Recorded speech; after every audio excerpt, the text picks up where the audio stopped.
La France va éclairer la Chine en lui fournissant pour la première fois une centrale nucléaire. Ce contrat pourrait être suivi d'autres tout aussi importants après 7 années de négociations. La France a donc triomphé d'une concurrence internationale très dure, car dans le reste du monde, il faut le savoir, le marché des centrales nucléaires est saturé. Gérard Leclerc.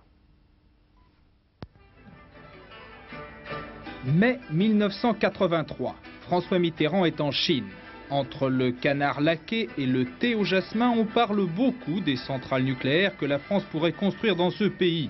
Le dossier traîne depuis 5 ou 6 ans, mais cette fois, les choses avancent. Pour ce qui concerne le nucléaire, sans vouloir annoncer des mesures prématurées, il semble bien que la Chine désire vivement faire appel à la technique française. Il faudra encore plus de 2 années de discussions serrées, de ruptures évitées de justesse.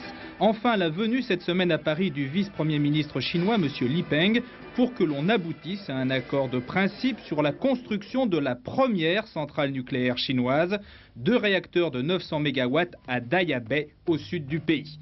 Le contrat, le plus gros jamais signé en Chine, porte sur une dizaine de milliards de francs. Framatome construira le cœur de la centrale, laissant les turbines aux Britanniques GEC. EDF apportera sa technologie et coordonnera l'ensemble d'un projet qui pourrait démarrer dès le printemps prochain et s'étalerait sur 7 ans. Pour remporter le marché, la France a dû consentir à la Chine des conditions financières avantageuses. Elle est en revanche bien placée pour la suite de l'important programme nucléaire chinois. Évidemment qu'elles seront avantageuses pour la Chine, car aujourd'hui, le marché du nucléaire, c'est un marché d'acheteurs, ce qui veut dire que c'est l'acheteur qui fait la loi, en quelque sorte. Car il y a beaucoup plus de gens qui veulent vendre des centrales nucléaires que de gens qui peuvent les acheter. Il faut donc consentir de bonnes conditions financières, grâce à quoi notre industrie française du nucléaire, c'est-à-dire Framatome, également l'EDF, la Cogema, plus toutes les entreprises sous-traitantes, et qui sont très nombreuses, avec une technologie très avancée, toutes ces entreprises vont bénéficier des retombées de ce succès.